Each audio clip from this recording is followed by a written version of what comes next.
Tricia here with triciasitemere.com, and I hope you are having a phenomenal day. So my topic for the month of May is imposter syndrome. So when I first announced that I was going to be talking about imposter syndrome for the month of May, I got a couple of different responses. I had one group of people who were like, I'm not really sure what imposter syndrome is. No problem. I also got a bunch of folks who were like, okay, yes, that is me. Tricia, you're talking to me. And then we also had another group of folks who was like, I'm not really sure that imposter syndrome is a thing.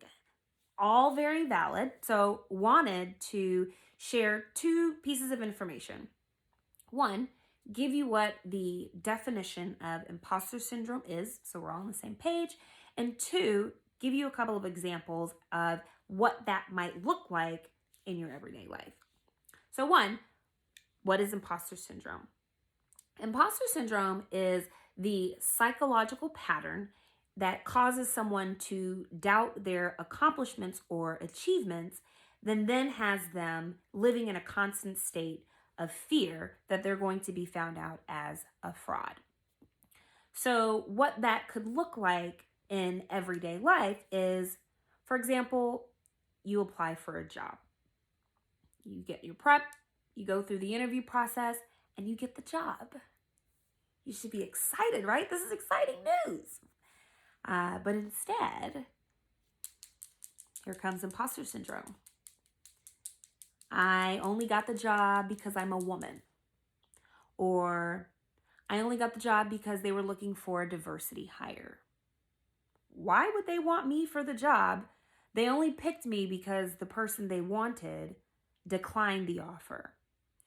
Or I can't take this job because then they'll know that I'm not actually all that I'm cracked up to be. It shouldn't be that way. You should be able to say, hey, I was the best person for the job. That's why they chose me. Or, you know what? I am the best fit for this role. I have the background.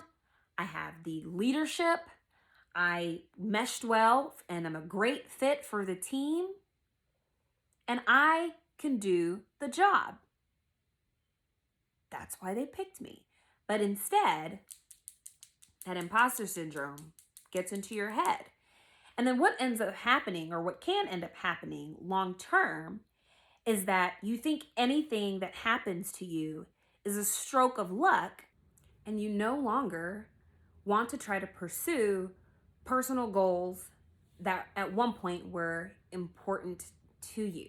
So you end up stuck where you are, and it just ends up being a cycle.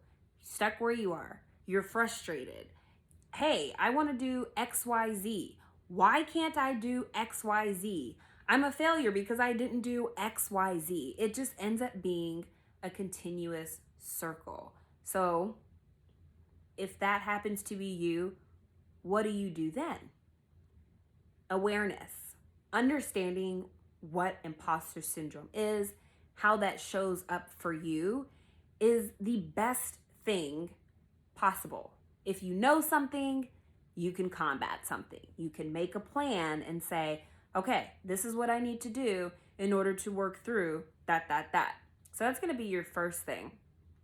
The second thing is to have a good understanding of your how. How am I going to work through this? How do I know when imposter syndrome is creeping in? How do I know that this particular situation is going to cause me to feel like this? So having that understanding and knowing what your triggers are going to be the next thing that's going to be key in helping you work through imposter syndrome. And the third thing is working your plan. That looks different for different people, right? Once you know what it is, you understand how it potentially has shown up in your life, you can put a plan in action and make sure that imposter syndrome is not something that keeps you from finding greater fulfillment. So that's my quick overview. If you guys have questions, please send me a note. My email is always open, ts@triciasitemere.com. Questions, comments, concerns, emotional outbursts, send them all my way. I am open to having a conversation with you. So until next time, onward and upward.